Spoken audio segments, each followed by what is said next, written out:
What is going on, Sooner Nation? Welcome back to Sooner Surge Softball Edition. As the Sooners get ramped up here for a weekend series with Iowa State there at Love's Field. And Hunter, we're going to do a little talk about the pitching staff. It's kind of been a topic that people have been discussing as of late. And so just kind of drop some stats knowledge for us, Hunter, about where Oklahoma maybe ranks right now in pitching and just maybe on their staff. Yeah, as of right now, Oklahoma is number 6th in the country in ERA with a 1.33 ERA. That's a little bit, I would say that's the biggest shock of the season so far, more so than even the loss to Louisiana, is how the pitching staff hasn't been as dominant as a lot of people expected through the first 20 games of the season. Yeah, and I think, May this year compared to last year, I don't think she's been as good.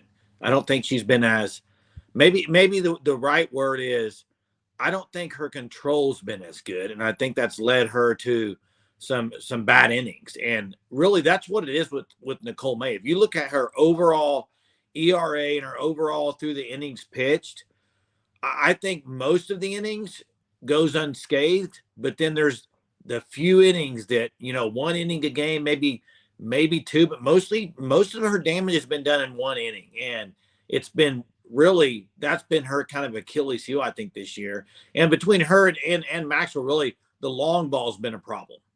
Yeah, with Nicole May going over her stats, she has 28 innings pitched, 1.5 ERA. But you mentioned the control, leads the team in walks with 13. Also has given up 3 home runs, second on the team in that category there. So, yeah, the control's been an issue for May. When you see runs happening, it's a free pass. It's usually it's that 3-2 count, just not able to get the put-away pitch. And then you're allowing a duck on the pond and then a base hit. They're moving into scoring position, kind of escalates from that point on. Yeah, and, even if you took away the walks, I think also she is such a control pitcher as far as hitting her spots that because she's not just going to blow you away with velocity.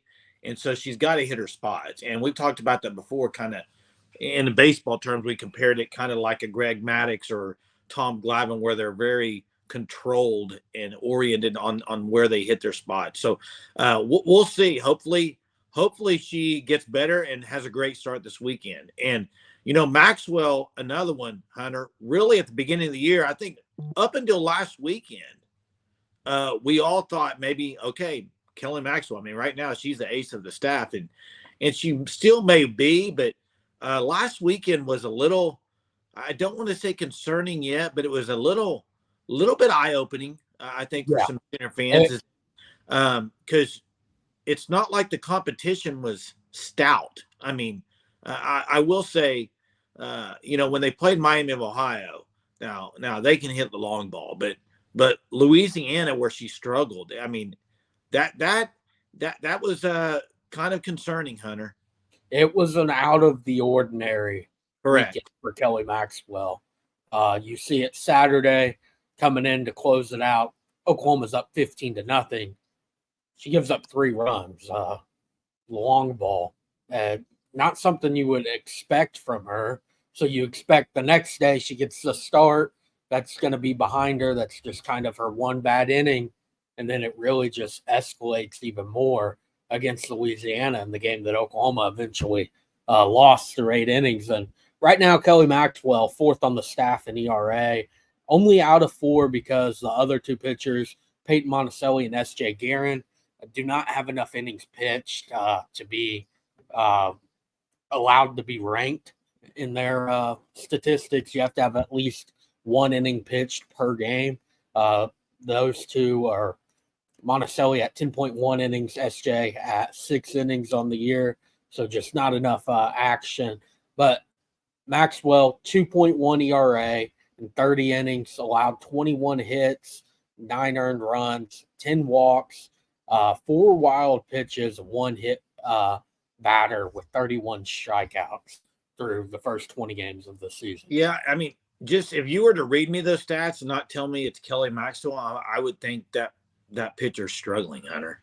I mean, and the reason I say that is 210 that's is another. a terrible ERA. It's not an elite ERA. Well, it's and still that's what I was getting good. ready to say. Like That's what I it's was getting still ready to say. 2 is a good ERA, but in softball and what OU's been used to throwing out there, that's not. I mean, you look at last year with May, Storako, and Ball.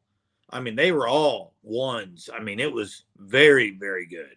And so we'll see on Kelly Maxwell. I mean, I kind of thought when she first started the year, she was pitching awesome. I thought she might start off slow, just being in a new uniform and everything that goes along with that. She started off really good, and then just last weekend struggled. I hope again, just like I said with May, that she has a great outing this weekend. It's very well needed, and we're going to turn our attention to another pitcher that started slow and has been really, really good. You might say right now, maybe pitching the best out of everybody, and that's Kirsten Deal. And we've talked about it before, Hunter. Kirsten Deal's stuff is really good, and she's young.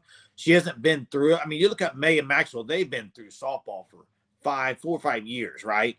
Deal hasn't been, and she's kind of coming in her own a little bit, I think, Hunter. Yeah, Kirsten Deal hasn't been on the big stage other than a few high pressure outings last year. And you look at it, start of the season down in Puerto Vallarta, it looked like Kirsten Deal is going to struggle.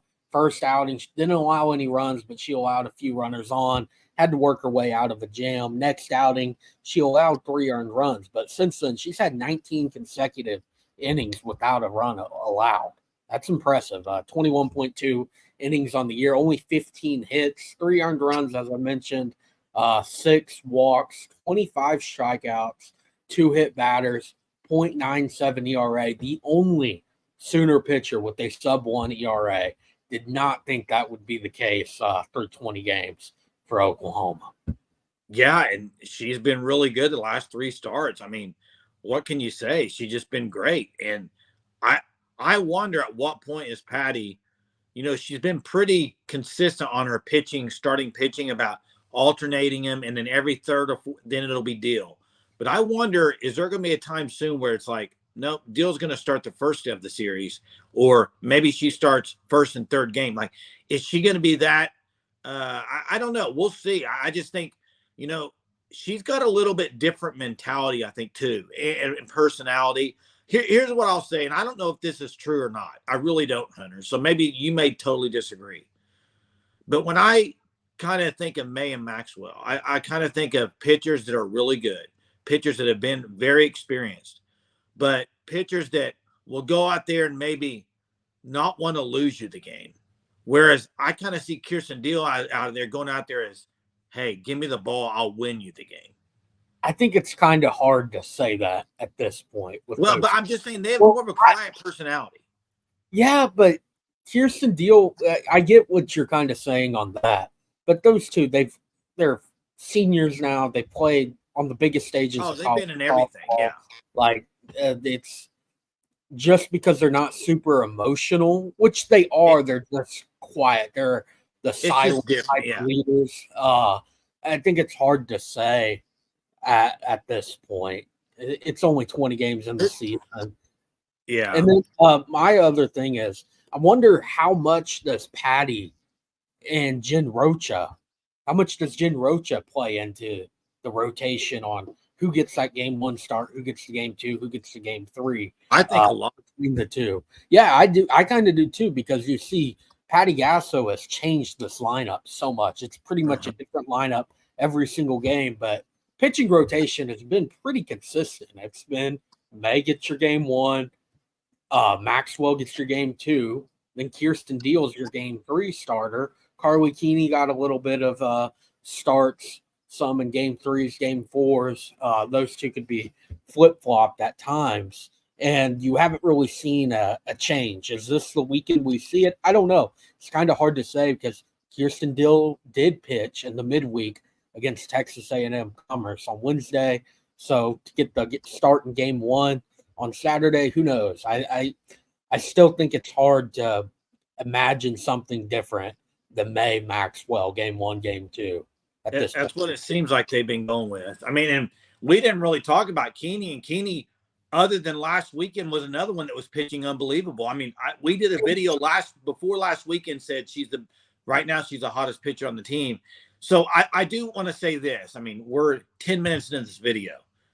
Please, we're not saying OU is just struggling at pitching and they're not going to be able to, come back and be great pitch. That's not what we're saying. We're just pointing out the stats from the year. And a lot of it is, I would say, ballooned in a few games. And that's the thing when you have a small sample sizes that they have right now for the season, any type of ups are going to raise that ERA pretty high. Anytime, you have a game where you don't allow anything, obviously it's going to drop it. But I think right now, most of that damage for those 3 pitchers, Keeney included. I mean, Keeney had the game where back-to-back home runs. That's going to really just throw your numbers way up. So Keeney's ERA is still really good at 1.4. Yeah, pitched a lot of allowed 5 earned runs. And Keeney's issue this weekend was just the back-to-back home runs were tough, and then just could not get any help from the defense. Yeah. I mean, she couldn't help herself even on one of the plays, not able to field the ball, get the out on one that, I mean, it's a tough play to make, but it's one that if you're going to win that game, you need to make that play. So Keeney had some of her own defensive struggles from the team. But, yeah, I think this is a good point to go over the pitching statistics. It's really the third of the way through the season right now, 20 games. I mean, that's pretty much almost a perfect third of the way through. And, I mean, with Big 12 play starting this weekend, you can start. Maybe we can do some videos every week going over that weekend and just the pitching, only talk about pitching as Big 12 play gets underway, continues on. You have the big series coming up in a few weeks against Baylor. You have Oklahoma State down the road. You have the big one that everyone's been talking about really since the schedule got announced, down in Austin against, as of right now, the number 1 ranked Texas Longhorns. Yeah. And Hunter, I mean, maybe we close with this question. I'll answer it, you answer it. But if the World Series was tomorrow, who are you throwing out there first? One game. You need one game and one win. Who is it right now for the Oklahoma Sooners, you think? I'm still going Nicole May. It's too early for me to change. Yeah. Nicole May, she's been in that situation before. A senior at Oklahoma, won back-to-back national championships, played a huge role in all 3 of those seasons. Every other pitcher on the pitching staff, they don't have that experience. Even though Nicole May hasn't been on her A game right now, it's still only, I mean, we're entering the first weekend of Big 12 play. It's hard to take too much from the non-conference slate. And I'm going to say I would go with Kelly Maxwell. And saying that, Kirsten Deal is rising very fast for me, is what I'll say. But I would go with Kelly Maxwell right now. And let's not forget, Jordy Ball was unbelievable last year, but Jordy Ball had a little bit of struggle early on. So, I mean, it's early in the season. Yeah, and again, before we wrap this up, on the season, Oklahoma 6th in the country with a 1.33 ERA and 121 innings. They have allowed 29 earned runs, 29 runs overall, so 6 unearned. That's just so uncharacteristic for Oklahoma, and that's really been, let's say this, that was the story of last weekend, and the loss, just the uncharacteristic errors made by the Sooners. That's right. And before I close it here, Hunter, it's defense with this team is so important because you don't have, I mean, like, for instance, Carly Keeney, the ball's going to be put in play. That's the way she pitches. I mean, a lot of ground balls, and you got to have great defense behind her. So hopefully that'll be better this weekend. I think it will be. Before we end this video, please go to thefanstop.com. Check out Fanstop. Great shirts. You can subscribe to the Shirt a Month Club. If you use code SURGE, you'll get 10% off your first 3 months. Great looking shirts. Also, if you are not subscribed, please subscribe to the channel. Be a part of it. A lot of content coming your way. Big weekend series. Big 12 play opens up Iowa State. Let's have that shutdown pitching back this weekend. Till next time, guys. Boomer.